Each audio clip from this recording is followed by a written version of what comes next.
Have you? That's true. I have not read as many books. I reduce. Here's the dumb thing. It's the what's the soft prejudice of low expectations or something like that. What? It's a term that's used. Basically, it's like if you soft cheese and it's the plastic opposite of how duck like the toys. idea that if you hold someone to a standard, they often will rise to meet it. Whereas if you hold them to a lower standard, they will also sink to meet it. It's that kind of concept where, because I have once did the 52 books in a year, like one per week, and it was very tough, but I did it. And then so I stepped back this year and I was like, I went down to 36 because the problem with the 52 is like a book a week. I'm a slow reader. I was reading very small books and I have several fat tomes I want to be able to read, which I'm going to need more than a week.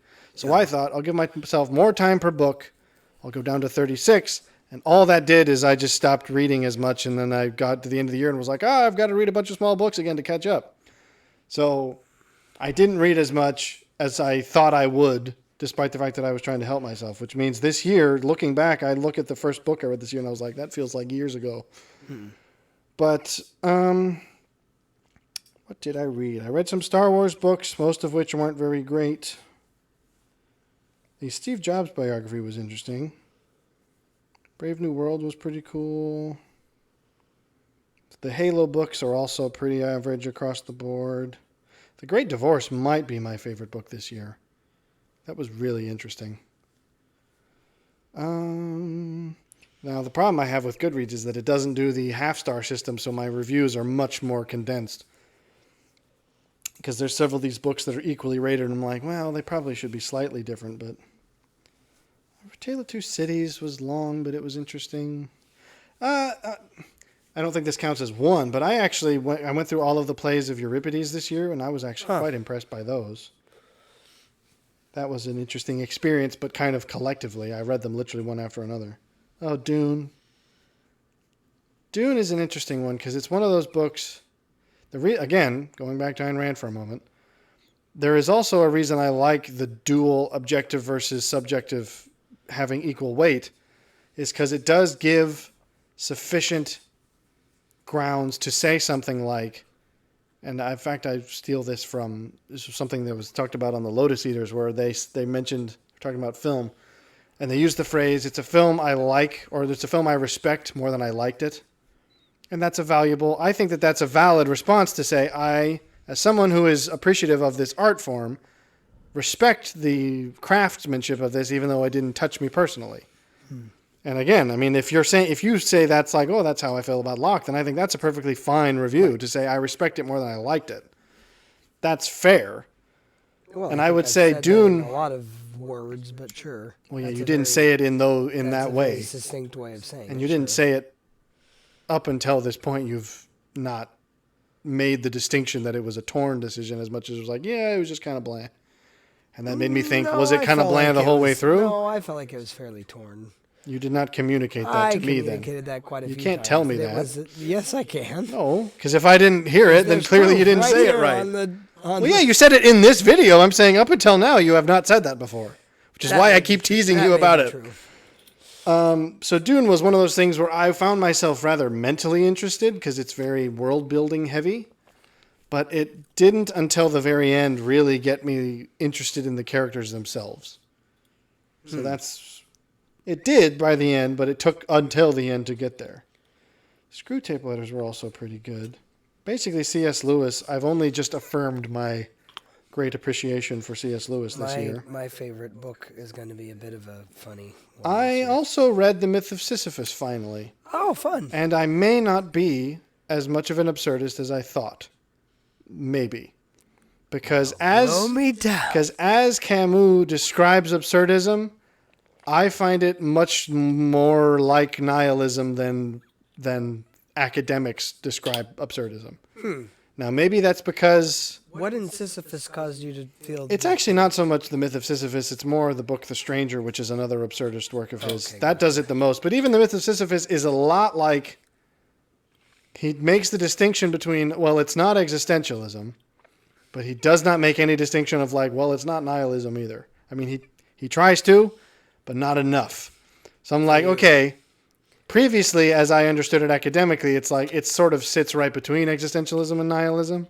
And as he describes it himself, I don't see the leans much more of the to distinctions nihilism. between nihilism. I'm like, this feels awfully nihilistic, and it's almost more of a like you have to just become okay with the nihilism. And I'm like, that isn't quite how it sounded when I was hearing about it otherwise.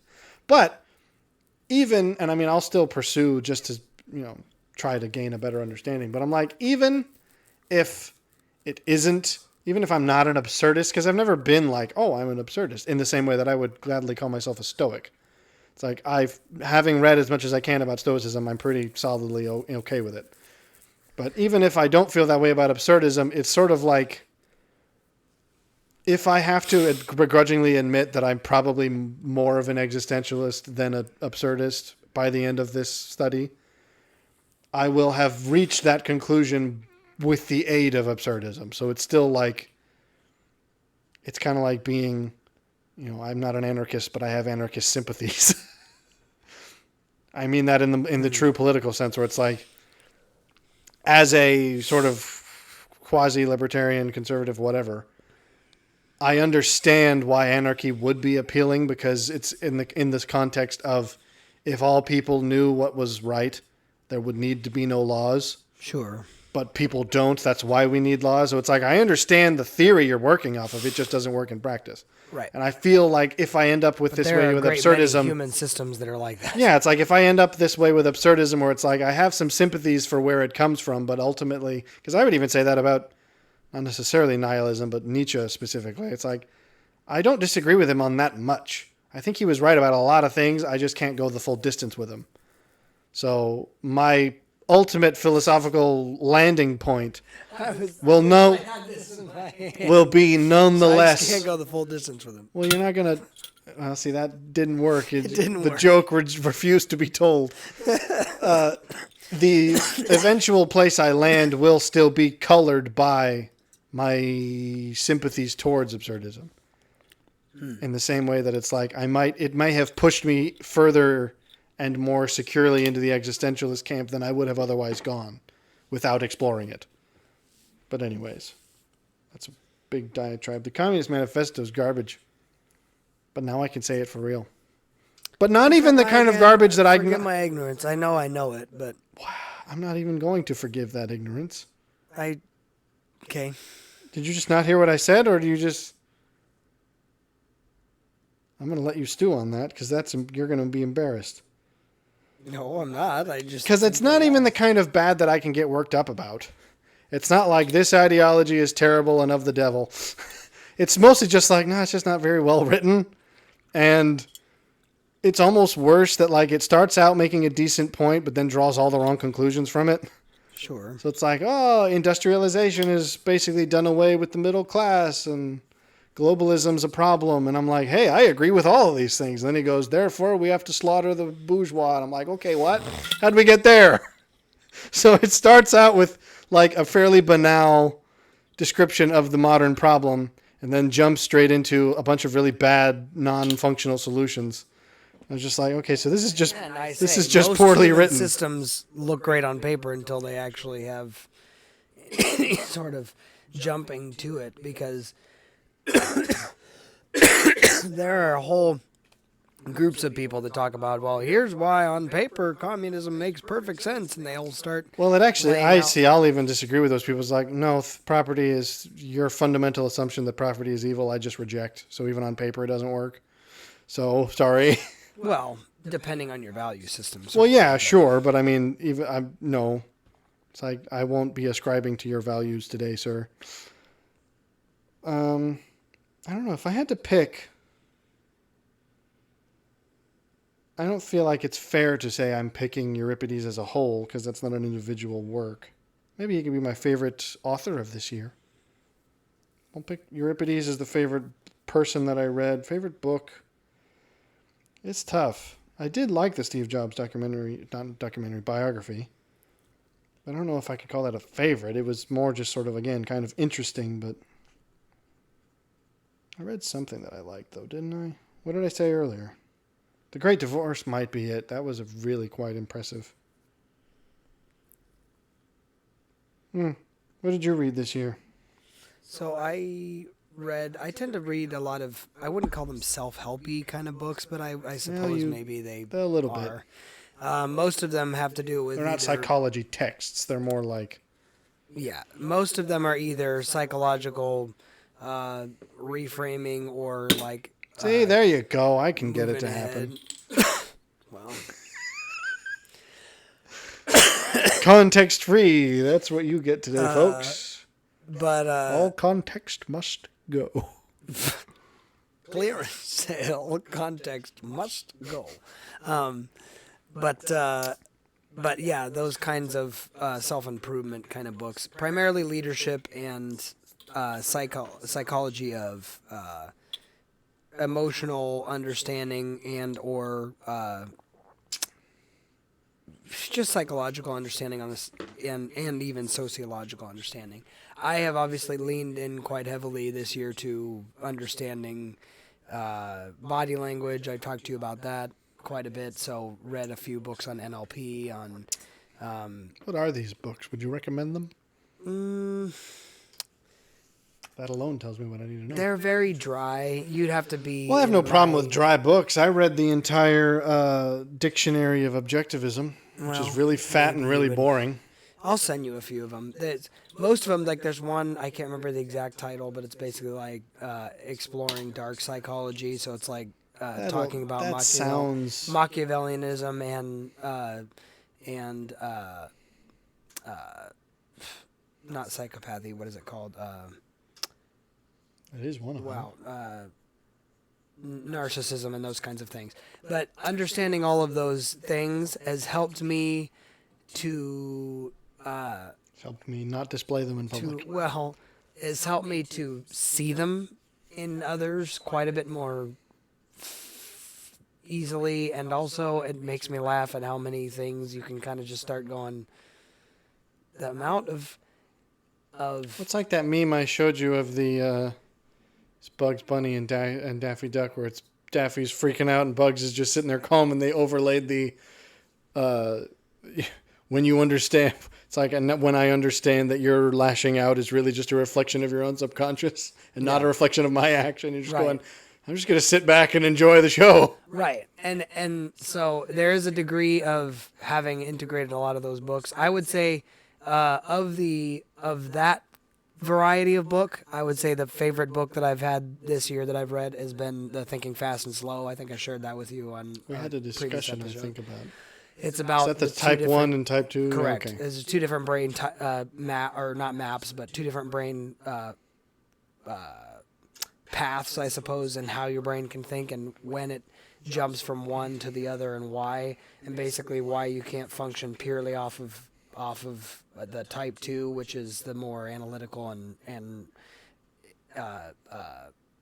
intentional than the other one. Type 1 being very much just gut level, like I'm just going to react. But they basically say you have to leave room for that, because if you don't, then eventually the reaction will be explosion. What is it called? Will be volcanic rather than just, okay, well, I reacted a little bit more just off of gut check. And so it's like there are times you actually need to trust that, and other times you need to trust the other. Anyway, I really enjoyed that book, but as a whole, both not or just fun fiction books included. This year I reread with my kiddos. I'm actually still in the process of doing this, but I've read it before, so it's familiar to me. We're reading The Wind in the Willows, and that's still one of my favorite books all time. Is that nostalgia speaking, or No, it's really good. I only think I know it by name. It's Kenneth. The author's not going to help me. What's it about? Because I know I've heard of it, but I'm not sure that I could. So it's about. It's a bit of a. Personifying animals and. Oh, so it's the frog and toad? Is that where those come from? No. That frog and toad is it's in a similar kind of vein. Hang on.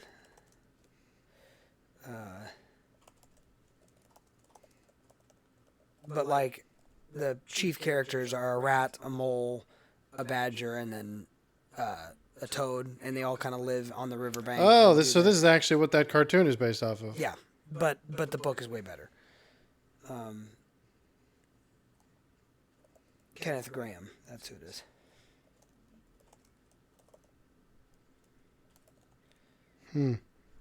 But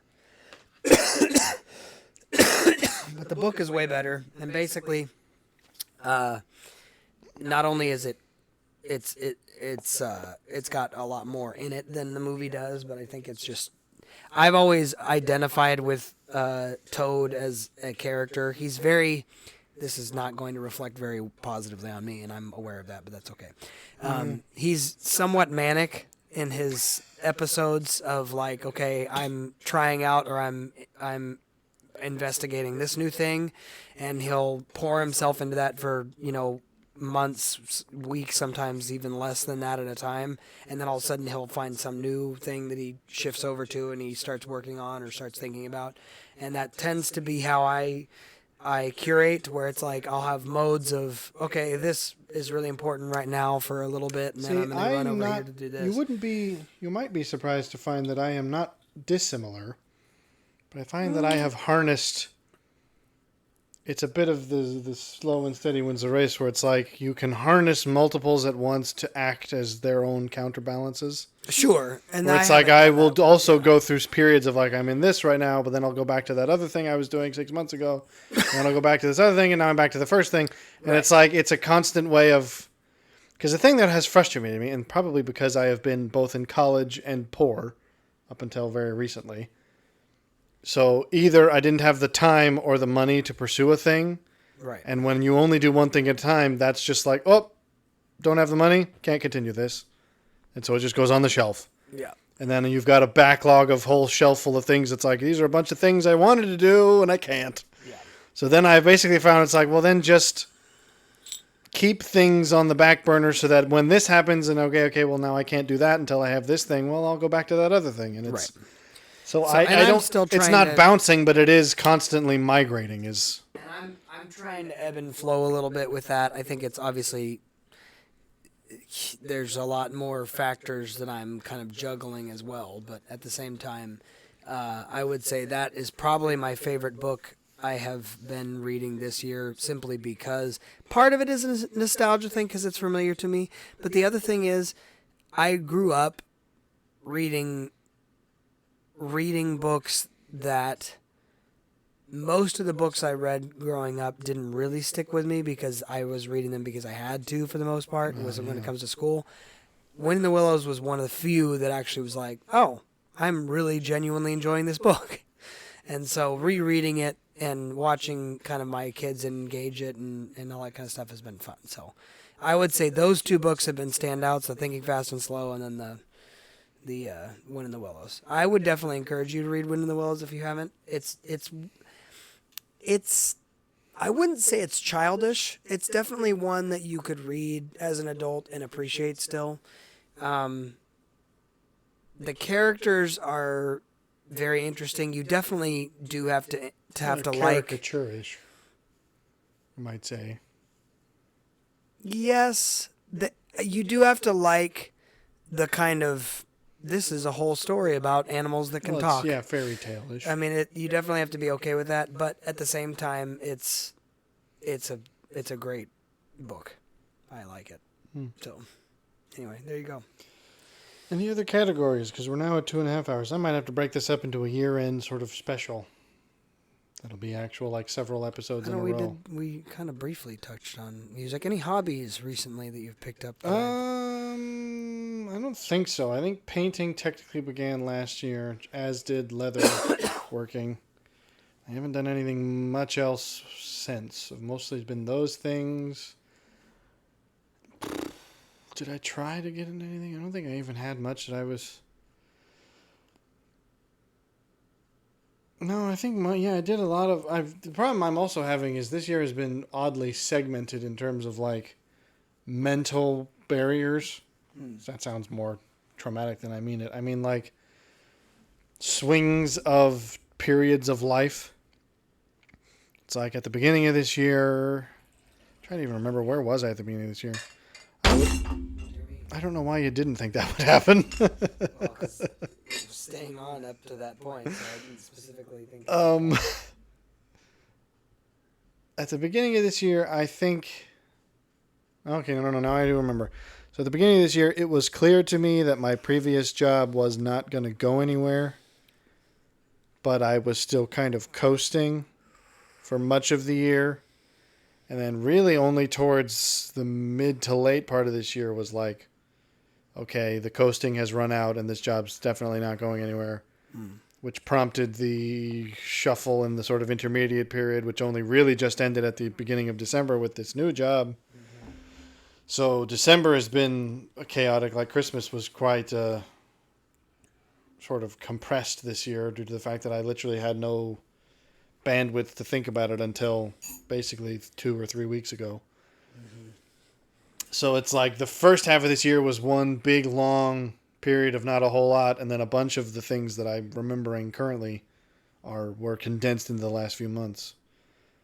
So I feel like probably it was just painting that I did. I think that was. Did I paint it? I did. The problem is I need to probably start dating these things to see when I actually finish them, because that's. Well, I think I might have mentioned it in the journal somewhere, but yeah, That's I don't think actually I've done anything speaking new. of that. That's what I did new. Oh, I good. have taken up journaling. That's a so. good. I found. Well, I'll admit when I first did it, I had this impression of mine where I was like, "Oh, every entry is going to be like my profound thoughts that I think throughout the day." And I'm not feeling that, but unfortunately, it has not been as cathartic as I imagined it to be. I don't know that it's contributed to my angst, but it's not alleviated it the way that I thought it would. well, then that might just mean you're not writing the right stuff. Okay. Because I catch myself sometimes where and this is not the right attitude with the journaling as a thing you do on purpose, where I'll get to the end of the day and be like, I don't even want to unpack all the stuff. I just want to go to bed. Well, but And for so me, I'll write unpacking something it really almost makes generic it where it's worse. like, yeah, but see, that's a bit of the it's got to get worse before it gets better kind of thing, where it's like you got to get it out. That may be true. And so, because I find that sometimes deliberately, like, I'm just not even going to bother. That's missing the point. No, I haven't done that. So you got to just be like, yep, I'm just going to say what I need to say. And so if you find that it's not cathartic, that probably means you're not writing about the things that your subconscious wants you to. No, it's not even that as much as it is, I think, your previous statement about just the idea that it's probably going to have to get worse before it gets better. Because it's like most of these things I haven't really put out anywhere. And so to put it down on paper almost makes it feel like that's actually now a thing that I'm See, I've never wrestling. quite felt that, because I tend to ruminate on a thing consciously. Like there's the subconscious, you feel a thing without really knowing it. And some people use journaling as the way of like, oh, I actually do this almost like a form of therapy, where it's like I sort of stream of consciousness, and then I finally put words to a subconscious thing, and then now I understand what I was on about. No, I am much more of the I will be conscious of it for several days before I write about it, because in some ways the writing about it is the sealing of it, where it's like I have thought about this, and this is now my opinion on it. And that's why I have in the back of every one of the journals, it's like I have the catalog of like days that were significant. And I'll be like, this was what this entry was about. And so and there will be times when I've actually gone back and been like, what was the day that this thing happened? And it'll be like, I'll have it written in the back of the book as the day that thing happened. And so the reason I started doing it is because I caught myself years ago. I mean, I've been doing this since 2018, I think, or 2019, technically, end of 2018. Is that I would catch myself thinking about the same things over and over again, where it was almost as if like I was building into my mind, this is the prepackaged response about this topic, and I'll just be sort of working through it. And then I realized, okay, there's doing that so that you understand it, and then there's doing whatever I'm doing, which is just rehashing it for no reason, where it's like I'm not refining it anymore, I'm just repeating it for some reason in my head.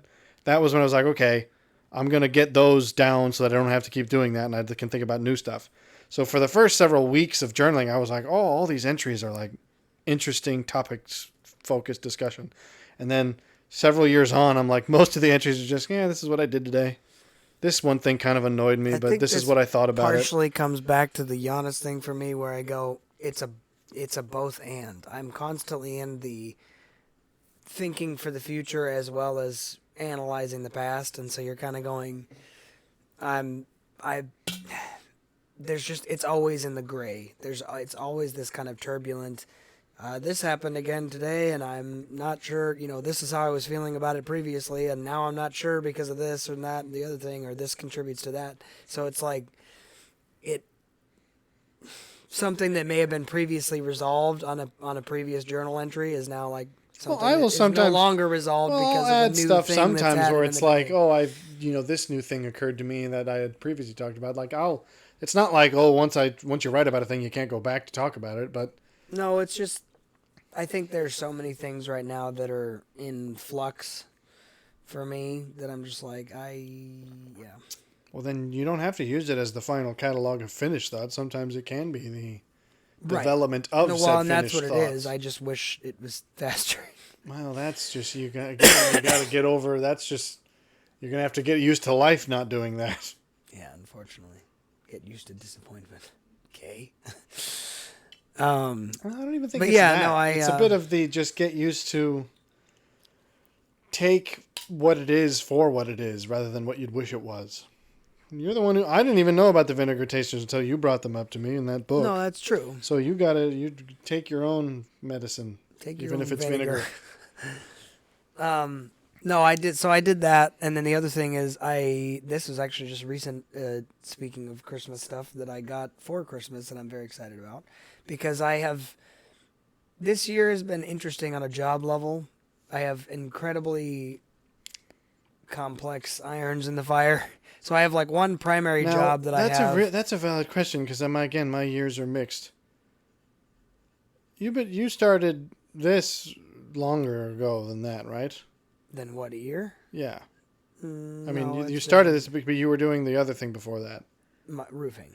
Yes. Yes. I was So doing all that of before. it was more than a year ago. It was last year. Oh, before all of my actual quitting of the previous job. Yeah, that's what I was trying Yeah, to no, check. that Cause was- like I that's been felt like almost- that was a that's long been time almost ago, 2 but I wasn't years sure ago. how long ago it was. Yeah, that's been almost 2 years. No, so now I have a primary job that I obviously am making good money at, but then I have multiple other side jobs that have been giving me substantial dividends. So I have now finally taken up to getting a physical ledger, and I'm just having to write things because I'm like I've got to figure out a way to use actually. an Excel sheet. There's something about actually having it in paper form. Yeah, but I like the Excel sheet specifically because I can access it from any device. I understand that, and normally, Mr. Digital for me, I'm like, yeah, And I also want have to do it also has a whatever. physical, like, because you can do that with Google Documents. You can have it be like, this one I want to be able to access offline. So every time I open it, download a new copy of it. So that means I can access it from any device, but it will also always have not a hard copy, but a permanent copy on one of those devices. Sure. I just think in my normal everyday life, like my calendars are digital, most of the things are digital, but there's something about, especially because in a lot of these side jobs, I'm working in cash. There's something about actually having a physical ledger that's like, yeah, I need to have this. I don't know. Because normally it would sound like the kind of thing I would normally be all about because I usually like physical things. But in that instance, that's an instance of the digitization of it is not about.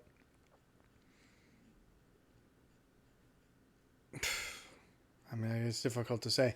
The use of technology in that case is actually as an aid to making it better, not simply like a lot. I find my main complaint about technology is when it makes things not any better, but just sort of makes them take less effort.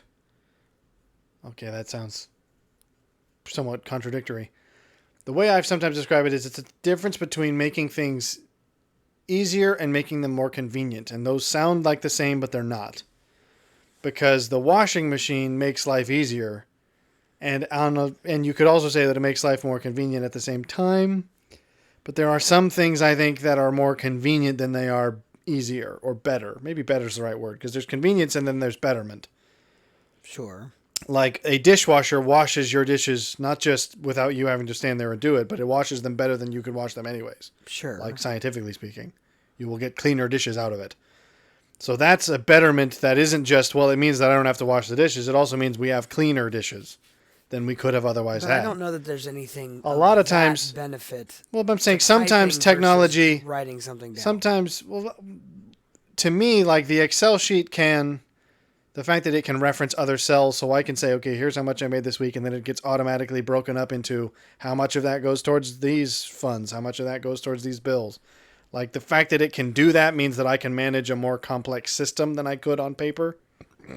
Like if I had a physical ledger, it'd have to be very big because of the number of cells that it would have to be. That would be like the number. It would almost be like a tax document where it's like, take the number in this cell, do it with this number in this cell, and put the result here. Yeah. It's like the fact that the Excel sheet does that automatically means I can calculate more money better, more accurately.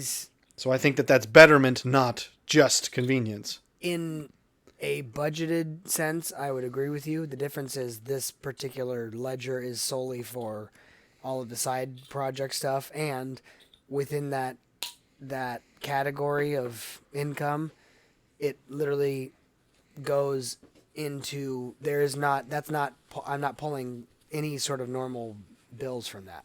So if I'm ever pulling from that, it's like, okay, this just got pulled from this because we're moving it over here or we're using it for this other thing or whatever, and then I'm just line iteming it. See, so that's one of those instances where I am much more of a centralizer when it comes to those kinds of organizations where it's like, no, I want it all in one place. Because I kind of want this because I don't like, what's the point of having I don't quite get the point of like, oh, I'm going to have multiple things for multiple things. I understand that sometimes, but then there's also a time where it's like, no, I want to know where money's at without, and sometimes there's the notion of like, well, you should never look at your emergency savings. It should only be for emergencies. I'm like, I'm not like that. I want to see all the money at once, and I'll have it broken down. It's like, don't touch this unless it's an emergency, but I still want to know that it's there. Yeah, for me, it's not, that difference is it's not emergency. It's become essentially this is the fund that I use for blackjack and hookers. No, but wow. You're going to want to clarify that before anyone hears this. No, but not the blackjack. Certainly, no, about the blackjack. No, no, it's not obviously, but it's how obviously it is for things that I want off book sometimes. I guess I'll say it that way. So you're the guy going into all the local gun stores going, give me 5 AKs, I'll pay cash. Well, I mean, I could. Where's your bulletproof vests? I am... Yes. Well... no, there is something to be said about, I mean, there's times where I guess the only way I could describe it is like greasing palms. You want to have money that's set aside for just like, hey, look. See, again, that's you and your games with people. I'm not interested in games with people. NLP, like I said. I will, however, go into a store and be like, give me 5 AKs, I'll pay cash. That's games with people. No, it's not.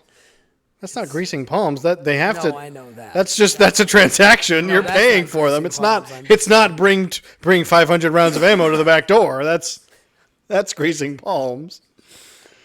That's the one thing about credit cards I recognize is like, as someone who distrusts the government and the system a lot, credit cards are one of the most obvious ways they have you watched. By the short hairs. So it's like, the main thing is I just struggle with cash and with change. But see, I don't like the idea of physical. Yeah, but see... Because I literally... I would end up having... The only way I could make it work is I would literally have to be the guy who's like, I get my own rolls of quarters and take them to the bank every week and be like, here's the change. I don't want it. Because I literally hate coins. I don't know why, but it's literally just like, if cash was literally just paper dollars, I'd probably be a lot more okay with it. It's the fact that it's paper dollars and coins, which you can't store together because they don't work together. So let the coins fall away. Yeah, but then that's money falling away. No, you're. You might think it's small, but it's like if you're throwing away a quarter every, couple times every time you make a transaction, you're just throwing the change away. That's like probably $20 at the end of every month. I'm at a stage where $20 means something to me. I'm not rich yet. Every $20 is equal in my eyes. But I don't know. That's good. So it makes sense to be like, yeah, okay, if I was going to go buy 5 ARs, I wouldn't want the government knowing I was doing that. I'm just saying. But then you got to go. It's those kinds of transactions. Like, okay, I'm going to buy a gun that I don't specifically want on book. I'm helping out a friend. Well, it's on a book now. The government knows you're buying these now. They just don't know where. They'll have ways. No. Turn Siri off. She'll tell them. There is something though to be said about being able to just, especially in cash, have. Well, I mean, I'm certainly in favor of the sort of emergency cash in the wallet. That's just like, okay, if my card stopped working and I need gas, I can still get home. That's just sensible. That's helped me quite a few times. The other thing is like if people are in pinches, like there've been now quite a few times I've been able to be like, yeah, let me just come in and take care of that. You could also do that with a card, though. Not always. Well, you're just people on the street who need cash. Is that what you were talking about, or No. Who needs a pinch that's not on the street? You're just talking that you couldn't pay cash. Talking family, people that need things when they need them, and. Okay, well, so it's like now if a family member needs gas and they don't have gas, or they don't have... Not necessarily gas. I'm just saying, like... Well, something that they... If there's a big project and it's like, yeah, but... Like, you can't... For instance... I guess you wouldn't want to give them their card to go someplace with it. That way, okay. And if I randomly, like, hired somebody, like one of my guys, I can't pay them a card. They don't have bank information. Well, and nobody carries around the stuff to swipe it anyways. Yeah, exactly. So cash is... Now, checks used to be the answer to this, and they've just gone away. Well, because checks are dumb. Well, it's but they used to be all over the place. Like, your little ledger that you're talking about used to be what everyone had in their checkbook. Like, that's how people paid stuff. And so you'd balance the checkbook. It's like, that's not a thing anymore. I wish it was in some ways. Because if I was to ever go the non-credit option, checks would be much more useful to me. Because the thing I like about that is it's a changeless transaction. I'm giving you the exact amount of money, and there's no change involved. Change is where money goes to die. Sounds like that's your real hang-up. That is, honestly. It's not even the physical logbook. It's just the fact that change is the bane. I mean, I could probably get used to the physical logbook. If, like, my tablet broke, I'd be like, okay, well, fine. I'll just copy it into a physical thing. But I'll admit, I have a dislike of change because I just find it's such an inefficient system to me because... They're so different. They don't store in the same place, and yet you'll need them all at the same time. Like there's only any store that you can go to where you won't need an amount of pennies. It's like, well, who wants to store an amount of pennies? It's like, I would rather just say, here's $5. I don't want the change. Maybe that's what I would do. I would just be generous in small doses. Is that what you're saying you do? Yes. At $20 to me. That makes more sense, I guess. I'm sounding very but at this point, $20 at the end of the month actually is fairly nothing to me. Because I just go, so if I'm in a line, for instance, and it's like, oh, here's $20 and it was like $19.22, you'd go, yeah, I don't need that.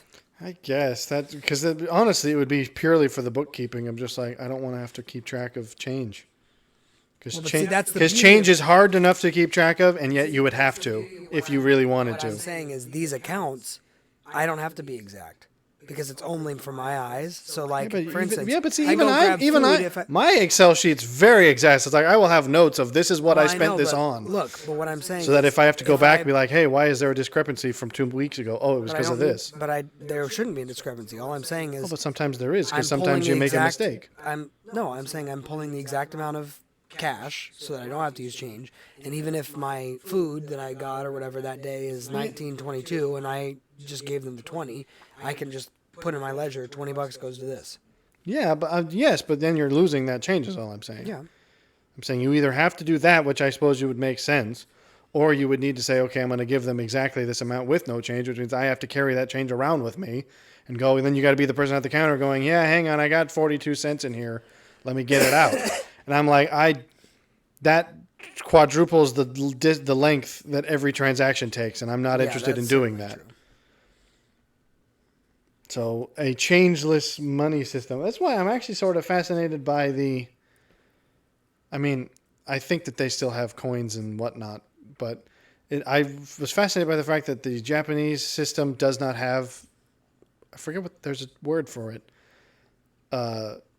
I forget, there's an economic term, but it's basically their money is not broken up into large units and small units. A yen is just a yen. And basically the way they price things would be as if we priced everything in cents. Yeah. Because there isn't like 100 cents is a dollar. It's just 100 cents is 100 cents. So it's literally like in Japan, the 100 yen store is the equivalent of a dollar store because basically a yen is roughly equivalent to 1 cent. So it's literally just like, I could almost appreciate that because then it's again, there's still change because I think a single yen comes in coins rather than paper. I'm just like, if it was all one unit, if it was all coins or if it was all paper, it's something about the inefficient mix of both that throws me off. This is no longer a review of the year, though. So, what else? Is there anything else? Books, shows? Shows, I haven't watched much. That's the one thing we haven't really talked about. I have not been able to buy much in the niceness of products. As for the aforementioned job squeeze. I don't know that I've really bought a ton, actually. I bought a lot of Christmas stuff. So, that was new. I haven't been able to do that. And I guess I got some Christmas stuff, but I didn't get much products that I bought myself with my own cash. So I got, this year I got a temp setting tea kettle. Well, yeah, nice. A Christmas thing. That's actually think of something I spent my own money on that I was planning to use often. We bought a new espresso maker, which has been already paying dividends. I'm sure that I bought my gun last year. No, that was this year. No, it was last year. I'm sorry. This is why I'm confused. Is because I'm like, that was probably the last major fun purchase that was like I saved up for several months for this. I haven't not had the capacity to save up for several months and spend money on things because things have been happening too close one after the other. Hopefully I'll be able to start doing that, but not yet. All you need now is a metal 3D printer. I don't think those are publicly available. I think those are sure about that? I don't know that you could have them in your house. Like, those are still pretty complex. Like, regular metal or regular 3D printers are they're basically like household appliances now. They're reasonably cheap and there's a lot of infrastructure, but the metal 3D printing is still a fairly new development. And even then, I don't know that I don't think that way. That's my issue, is I think in you take a hunk of metal and shape it down rather than you just form it out of nothing. There's additive versus subtractive manufacturing, and I've never mentally made that shift. Well, I imagine that probably in the term of if you're making something that's metal that's going to suffer a lot of abuse, you're probably going to want to use... Forging still is the strongest for that. Subtractive, yeah, exactly. Forging is interesting because it's not even subtractive, it's just different. You take one amount of metal and just make it a different shape of the same amount. Is it the same amount? There's not really. You cut. You would cut some pieces of it off, but not like. It isn't like machining where you're carving whole bits of it out. You're mostly trying to preserve the metal and shape it in the shape rather than cut it to be that shape. I didn't watch many shows this year. I had many I wanted to watch, and for some reason just never got around to. I'm watching Supernatural. That's interesting. Yeah, because you started that without me. After years of telling me we should watch it. After years of you telling me no. I never told you no. Someone else told both of us no.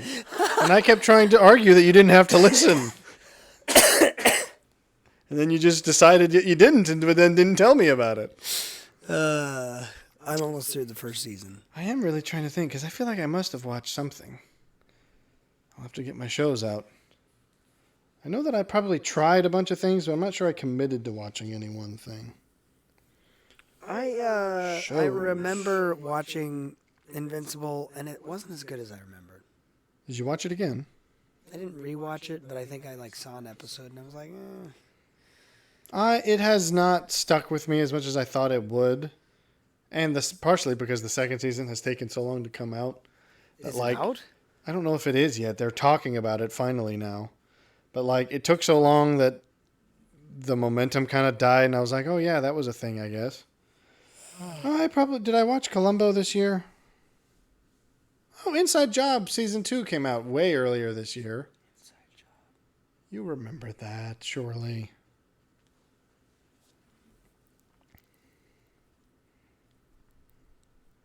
The movie? No. We're talking about shows. Well, but I'm saying the Inside Job, the show, I don't recall. Well, that apparently didn't stick with you. I'm sure, here's the thing is, I'm sure some of this was this year and I just don't remember it. Either that or maybe I just really genuinely didn't watch as much TV this year. Which is possible. I watched movies more than anything. I watched movies more than I watched shows or read books. Or played games. We didn't discuss games. Mostly because True. I don't play games much. Which might be surprising. This channel's changed quite a bit. Well, yeah, I mean, that's worth discussing, I suppose. That's the natural shift of a game doesn't have to be the thing that's the focus. And in some ways, I think it's fine. I do think we ought to give it more focus than it has had. Partially the reason that it hasn't is because we haven't had the money to buy games or we've kind of exhausted the games we had. Yeah. So, and sometimes I think, just a discussion like this would have been harder to do with games involved. I did play Spiritfarer this year, which I think is the only game that I played fully through this year. Fallout 4 I've been playing, but I have not finished, and I've actually been paused for a while. I saw the other day on a list of Lovecraftian games. Yeah. I mean, that's not an unfair place for it. It's a difficult thing to recommend is the problem. I find it very fascinating, but even I haven't played it in a long time. It's a sort of... It's so unlike other games that it's a very specific mood that I have to be in to play it. So I don't know. This has not been the best year for gaming in my terms, though. I mean, I suppose that we did play... I got Fallout 4, I got Morrowind, which we played a little bit of. Had a wacky time. I feel like I tried several games this year, but none of them stuck. Partially for their own fault or our own scheduling conflicts. Mm-hmm. Who knows? I don't. Well, who knows what we're going to do next year. I suppose perhaps we might future cast slightly and say I would like to try and have another series of some kind that's we're going to actually play all the way through this. Maybe we should do that with the emulated stuff. We could do that with the emulated stuff. We still need to finish Shadow of War, but I need to fix the one. Yes. So why did you bring it up? I'm just saying. So emulated stuff could be the avenue. If money starts to become less of an issue, we might be able to snag some games now and then. Because I have a lot of games I'd like to try that I've just missed over the years, but that I have not put the effort into acquiring. I don't know. Books. I'd like to read more books this year. I guess because lowering my number didn't actually help me achieve the goal. It just made me not put the effort in. Movies, it was kind of surprising. I probably watched 70 to 100 movies this year. Because basically I watched one a week for a consistent period and then watched occasionally other things beyond that. So might even tone that down so that I can do some other things. Play some games, watch some shows. I don't know about shows. There's no... Smoke some herbs. The only thing I'd be watching for shows would be stuff I missed. There's nothing new that I'm interested in. Yeah. Well, not very frequently. Sometimes I'll hear about a thing I'm interested in. Maybe if I just commit to the weebishness, maybe everyone will be like, there's always anime you could watch, but then I don't want to be one of those people. Maybe I already am. Just start watching One Piece. Oh, please, no. I won't be doing that anytime soon. What are your goals for the year? I am probably going to shift job again, but it won't be away from the job that I'm currently working. It will probably just be adding an additional job. As far as jumping back into my career field, I would like to put out some. I would like to put out. I would like to put out. Hey, we all! Don't we all? No, no. I would like to put out some of my own music soon. I'm still kind of working that. Now, what's your angle for that? Because if you want to go, They Might Be Giants route, I'd be very interested. Is that where you're going? Not entirely at all. Not entirely, not at all, no. What if we did that on a side project? I would be down. Certainly, that would be hilarious if you wanted to do that with me. But no, I'm doing more jazz / easy listening alternative vibes. It's a bit of a smorgasbord. Which of those is the most? Easy listening and alternative is kind of the same thing, in my opinion. No. Yeah. Easy listening is elevator music to me. No. Easy listening is like, I just want something that's in the background. Whereas alternative is a little bit more, we're going to try something random. Well, then let's I'd call They Might Be Giants alternative because there's no other genre they can go in. I suppose that's true. So there you go. There you go. Putting So look out for... I want to put out. And so do you. I don't know. I was going to try to come up with two... We want you to put out, too. I was going to try to put up... Now you got me thinking about it. I was going to try to come up with like a slightly skewed version of the name of what the band would be, but they all came out really wrong. There might be midgets. No, not based on that. Based on ours. Oh, I'm sorry. You can see how it could devolve. I don't know. Give us We a... might put out. Why? You're still stuck on They Might Be Giants. We might. I don't know what you're saying then. Saying I was going to have it be like vague, like a slight distortion of the channel name so that it would still be recognizable. Two but nerds. You know where it could go. It could go any number of wrong places. Two nerds. Well, I guess that's not... That could work, I suppose. Anyway, look out for our first album... Weebs Unite. Oh, see now, yeah. The problem is I can't make jokes like this when I'm trying. Usually, like, because I said it one time where I thought that was rather humorous, but it was something. You thought it was. Well, no, because it was one of those times when you say something that sounds kind of strange, and so you jump on it to be like, that was actually the name of my first solo album, because it's funny in that moment, but when I'm trying to do it, it doesn't come to me. Anyways. Yeah, look out for that. Look out for us putting out.